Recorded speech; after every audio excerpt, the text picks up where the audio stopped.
হজ করবেন, যাকাত ফরজ হলে যাকাত দিবেন, ফরজ কাজগুলো মেইন মোটা সামান্য কয়েকটা কাজ করবেন। আর যেগুলো আল্লাহ তাআলা হারাম করেছেন, নিষিদ্ধ ঘোষণা করেছেন, সেগুলো থেকে বেঁচে থাকবেন, আপ্রাণ চেষ্টা করবেন। আপনি কারোর হক নষ্ট করবেন না, আপনি কাউকে কষ্ট করবে দিবেন না, আঘাত দিবেন না, আপনি কারোর সাথে দুর্ব্যবহার করবেন না, আপনি হারামে লিপ্ত হবেন না, চোখ দিয়ে হারাম জিনিস দেখবেন না, মুখ দিয়ে হারাম কথা বলবেন না, পাও দিয়ে হারাম দিকে যাবেন না, হাত দিয়ে হারাম কাজ করবেন না। আপনি হারাম থেকে বেঁচে থাকার জন্য সংগ্রাম চালাবেন। আর আল্লাহ রাব্বুল আলামিনকে যেভাবে ভয় করা উচিত সেরকম ভয় তোমাদের মধ্যে তোমরা জাগ্রত করো, তাকওয়া অবলম্বন করো, যেমনটি উচিত ওই মাপের তাকওয়া। ওয়ালা তামুতুন্না ইল্লা ওয়া আনতুম। এই জায়গায় কোন দল, কোন মত, কোন গ্রুপ, কোন গোষ্ঠী, কোন আমার নিজের যুক্তি, নিজের বিবেক, লজিক এগুলোকে জায়গা দেব না। আগে সবগুলোকে খালি করতে হবে, আগে না এরপরে হাঁ করতে হবে যে আমার আনুগত্য, দাসত্ব, গোলামির একমাত্র উপযুক্ত সত্তা হলেন আল্লাহ সুবহানাহু ওয়া তাআলা। আল্লাহ রাব্বুল আলামিনকে যেভাবে ভয় করা উচিত সেরকম ভয় তোমাদের মধ্যে তোমরা জাগ্রত করো, তাকওয়া অবলম্বন করো, যেমনটি উচিত ওই মাপের তাকওয়া। ওয়ালা তামুতুন্না ইল্লা ওয়া আনতুম মুসলিমুন। আর তোমরা মুসলিম না হয়ে আল্লাহর কাছে পরিপূর্ণভাবে নিজেকে সমর্পণ করা ছাড়া, আত্মসমর্পণ এবং সারেন্ডার করা ছাড়া মৃত্যুবরণ করবে না।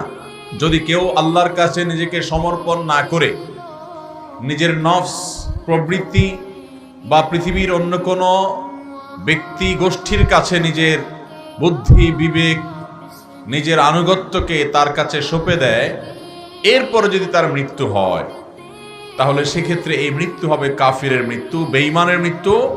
আল্লাহ রাব্বুল আলামিন আমাদেরকে সতর্ক করেছেন, ওয়ালা তামুতুন, তোমরা মৃত্যুবরণ করবে না ইল্লা ওয়া আনতুম মুসলিমুন, ঈমানদার হওয়া ছাড়া, ঈমানদার অবস্থায় শুধু যেন মৃত্যুবরণ করতে পারো সেইভাবে প্রস্তুতি গ্রহণ করো। আল্লাহ তাআলা আমাদের সবাইকে আল্লাহর কাছে আত্মসমর্পণ করে পরিপূর্ণভাবে ইসলামে দাখিল হয়ে তারপরে দুনিয়া থেকে যাওয়ার তৌফিক দান করুন। মুহতারাম হাজরিন, ইসলামের সকল বিষয়গুলোকে আমরা দুই ভাগে ভাগ করতে পারি। কিছু আছে করণীয় আর কিছু আছে বর্জনীয়। আল্লাহ রাব্বুল আলামিন কোরআনে হাকিমে আমাদেরকে যত নির্দেশনা দিয়েছেন তার সবগুলোর খোলাসা এবং নির্যাস হলো, কিছু কাজ আমাদেরকে করার নির্দেশ আল্লাহ তাআলা দিয়েছেন, আবার কিছু কাজ ছাড়ার নির্দেশ দিয়েছেন। যেগুলো করার নির্দেশ দিয়েছেন সেগুলো করণীয়, আর যেগুলো ছাড়ার নির্দেশ দিয়েছেন সেগুলো হলো বর্জনীয়।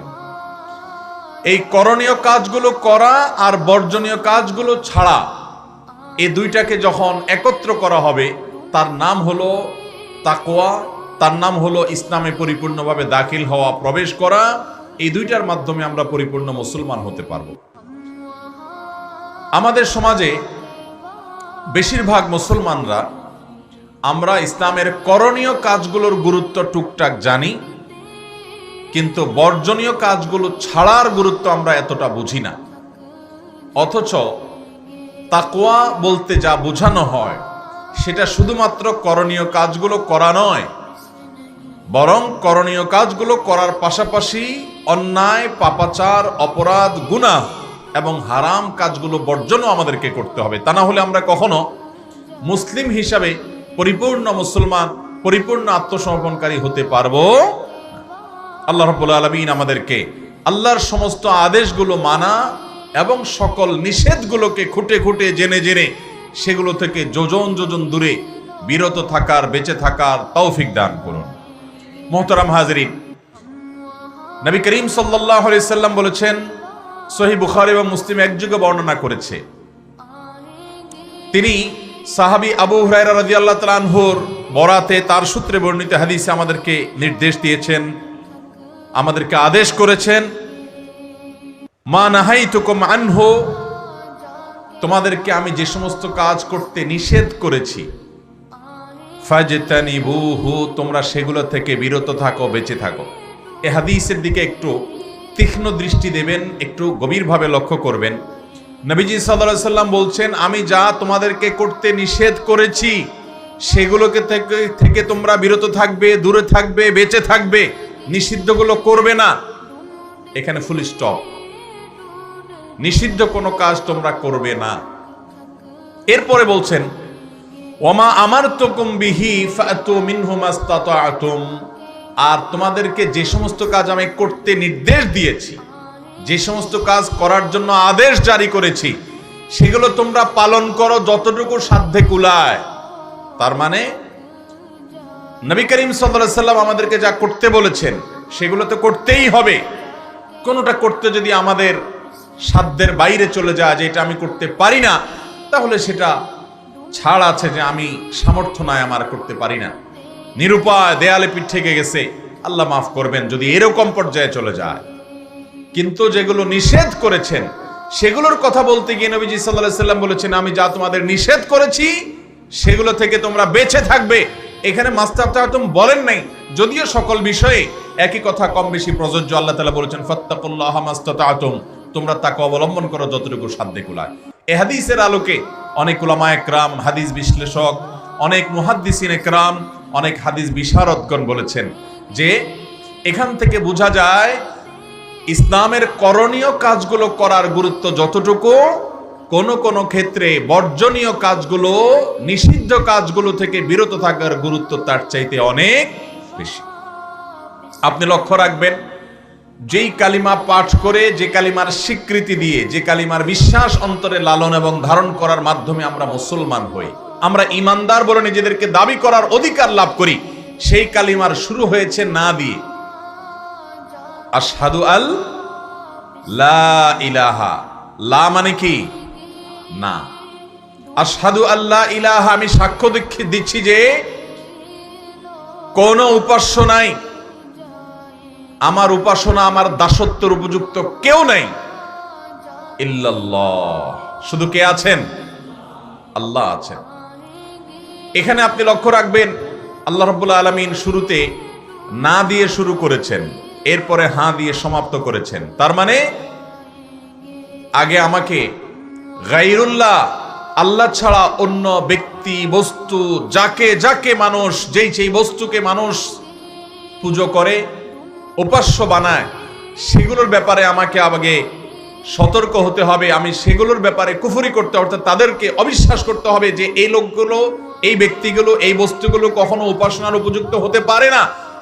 এই নার কাজটা আগে করতে হবে এবং তাদেরকে উপাসনা থেকে বিরত থাকার স্বীকৃতি, ঘোষণা আগে দিতে হবে। এরপরে স্বীকৃতি দিবেন যে একমাত্র উপাসনার উপযুক্ত কে? আল্লাহ রাব্বুল আলামিন।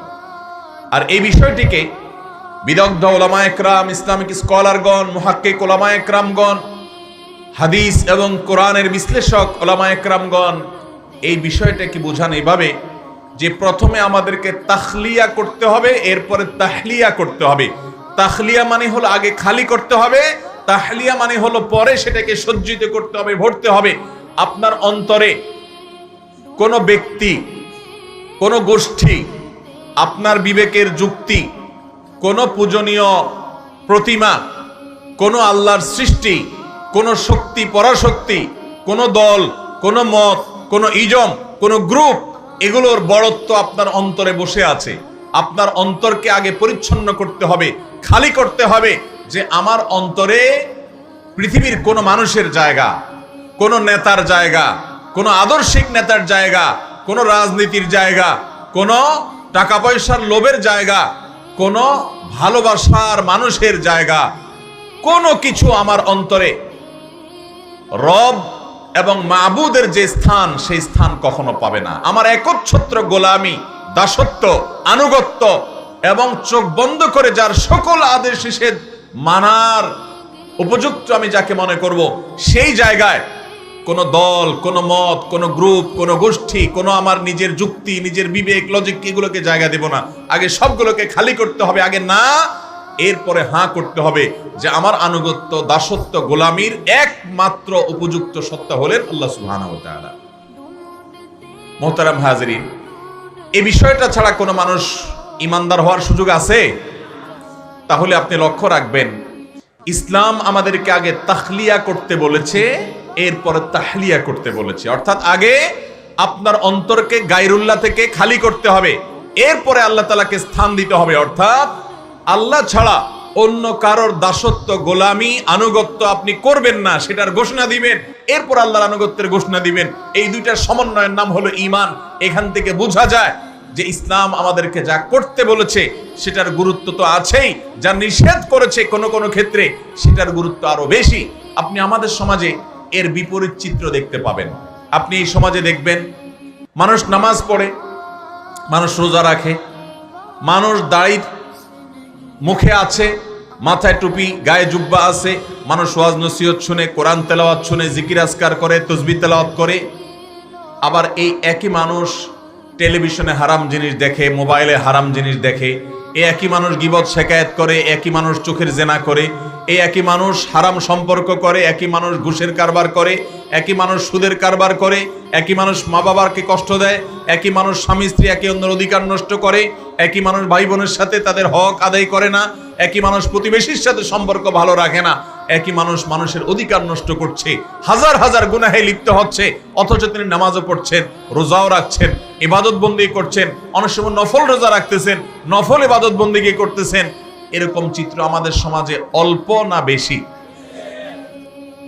মুহতারাম হাজরিন, ওমর ইবনে আব্দুল আজিজ রাহিমাহুল্লাহ মুসলমানদের ইতিহাসের এমন একজন শাসক ছিলেন, বরং মানব ইতিহাসের এমন একজন শাসক ছিলেন যে স্মরণকালে এরকম ন্যায়পরায়ণ শাসক পৃথিবীর মানুষ আরেকজনকে দেখাতে পারে না খোলাফায়ে রাশেদা ছাড়া, নবী সাল্লাল্লাহু আলাইহি ওয়াসাল্লামের শাসন ছাড়া। যে ওমর ইবনে আব্দুল আজিজের শাসনকাল নিয়ে মুসলমানরা কিয়ামত পর্যন্ত গর্ব করতে পারবে যে অন্য কোন ধর্মের মানুষের এরকম একজন শাসক এনে দেখাও, যে শাসক পৃথিবীতে ইনসাফ কাকে বলে, ন্যায় কাকে বলে, নিষ্ঠা কাকে বলে, ন্যায় বিচার কাকে বলে, এটা কিভাবে প্রতিষ্ঠা করে গেছেন, কিভাবে মানুষের জন্য নিজেকে নিবেদন করতে হয়, কিভাবে একজন যোগ্য শাসক হতে হয়, এই দৃষ্টান্ত মানব ইতিহাসের সামনে, গোটা বিশ্ব মানবতার সামনে, কিয়ামত পর্যন্ত আগত মানুষের সামনে সবচেয়ে উৎকৃষ্ট উদাহরণ পেশ করেছেন খোলাফায়ে রাশেদা এবং নবী সাল্লাল্লাহু আলাইহি ওয়াসাল্লামের পরে যিনি, তার নাম হলো ওমর ইবনে আব্দুল আজিজ রাহিমাহুল্লাহ। মুহতারাম হাজরিন, সেই ওমর ইবনে আব্দুল আজিজ রাহমাতুল্লাহি আলাইহি বলেছেন, অনেকে মনে করে যে অনেক নফল নামাজ পড়লাম, অনেক নফল রোজা রাখলাম, দান সাদাকা করলাম, তাসবিহ তেলাওয়াত করলাম, অনেক ইবাদত বন্দেগী করলাম, এর নাম তাকওয়া। তিনি বলেছেন যে অনেকে এই কাজগুলো করে আবার পাশাপাশি অনেক গুনাহের কাজে লিপ্ত, এটা কখনো তাকওয়া নয়, এটা কখনো আল্লাহ ভীরুতা নয়, এটা কখনো মুত্তাকির কাজ নয়। তাহলে মুত্তাকির কাজ কি? তাকওয়া কাকে বলে? তিনি নিজেই জবাব দিচ্ছিলেন যে তাকওয়া হলো আপনি ফরজ বিধানগুলো মানবেন, মোটা মোটা মেইন ফরজ বিধানগুলো মানবেন, 5 ওয়াক্ত নামাজ পড়বেন, রমজানের রোজা রাখবেন, মা বাবার আনুগত্য করবেন, এবং ফরজ হজ, ফরজ হলে হজ করবেন, যাকাত ফরজ হলে যাকাত দিবেন, ফরজ কাজগুলো মেইন মোটা মোটা সামান্য কয়েকটা কাজ করবেন। আর যেগুলো আল্লাহ তাআলা হারাম করেছেন, নিষিদ্ধ ঘোষণা করেছেন, সেগুলো থেকে বেঁচে থাকবেন, আপ্রাণ চেষ্টা করবেন। আপনি কারোর হক নষ্ট করবেন না, আপনি কাউকে কষ্ট করবে দিবেন না, আঘাত দিবেন না, আপনি কারোর সাথে দুর্ব্যবহার করবেন না, আপনি হারামে লিপ্ত হবেন না, চোখ দিয়ে হারাম জিনিস দেখবেন না, মুখ দিয়ে হারাম কথা বলবেন না, পাও দিয়ে হারাম দিকে যাবেন না, হাত দিয়ে হারাম কাজ করবেন না। আপনি হারাম থেকে বেঁচে থাকার জন্য সংগ্রাম চালাবেন আর ফরজ কাজগুলো করবেন। এই দুইটার নাম হলো তাকওয়া। এর পাশাপাশি যদি আপনি নফল কাজ করতে পারেন ভালো, না করতে পারলে কোনো অসুবিধা। আপনি জীবনে কোনো নফল নামাজ পড়েন নাই, আপনি জীবনে কোনো নফল আমল করেন নাই, এর জন্য আল্লাহর কাছে আপনাকে জবাবদিহি করতে হবে না। কিন্তু আপনি এই চোখ দিয়ে অনবরত ফেসবুকে, ইউটিউবে হারাম জিনিস দেখছেন, আপনার এই মুখ দিয়ে অনবরত মানুষের পেছনে গীবত শিকায়াত করছেন, চগলখড়ি করছেন, গালিগালাজ দিচ্ছেন, মুখ খারাপ করছেন, বইয়ের সাথে, অধীনস্থ লোকের সাথে, যার সাথে রাগ হলে আপনি এই মুখ দিয়ে অন্যায় কাজ করছেন, খারাপ কথা বলছেন, জবাবদিহি করা লাগবে কি লাগবে না? মা ইয়ালফাযু মিন কাওলিন ইল্লা লাদাইহি রাকীবুন আতীদ। আল্লাহ বলছেন এই মুখ দিয়ে এমন কোন শব্দ, এমন কোন বাক্য, এমন কোন অক্ষর উচ্চারিত হয় না যেটি আল্লাহর সংরক্ষণকারী ফেরেশতারা সংরক্ষণ করে না। এই দুই ঠোঁট দিয়ে, আমাদের এই মুখ দিয়ে আমরা যাই বলি, ভাইরা আমার, যেই কোনো কথা আপনি উচ্চারণ করেন, সাথে সাথে সেটা সংরক্ষিত হয়ে যায়, লিপিবদ্ধ হয়ে যায়, সেটা নোট হয়ে যায়, কাউন্ট হয়ে যায়। এটা হয় আপনার নেক আমলের পাল্লায় উঠবে, আর না হলে বদ আমলের পাল্লায় উঠবে। এই জন্য আল্লাহ তাআলা কোরআনে কারীম অন্য আয়াতে বলেছেন, ইন্নাস সামআ ওয়াল বাসারা ওয়াল ফুআদ কুল্লু উলাইকা কানা আনহু মাসউলা। তোমাদের এই চোখ, তোমাদের এই কান, তোমাদের এই চোখ, তোমাদের এই অন্তর, প্রতিটি অঙ্গ সম্পর্কে আল্লাহ জিজ্ঞাসা করবেন, এই চোখ দিয়া জীবনে কি কি দেখেছিলা, পুঙ্খানুপুঙ্খ হিসাব নেওয়া হবে। দুনিয়ার মেশিন ভুল করতে পারে, আল্লাহ রাব্বুল আলামিনের ফেরেশতারা কাউন্ট করতে কোনো কিছু ভুল করবে না। এজন্য কিয়ামতের দিন পাপিষ্ঠ মানুষ, অপরাধী মানুষ, পাপাচারে লিপ্ত মানুষ, নিজের প্রতি নিজে অবিচার করা মানুষ, সে দেখবে মা লিহাদাল কিতাব লা ইউগাদিরু সাগীরাতান ওয়ালা কাবীরা ইল্লা আহসাহা।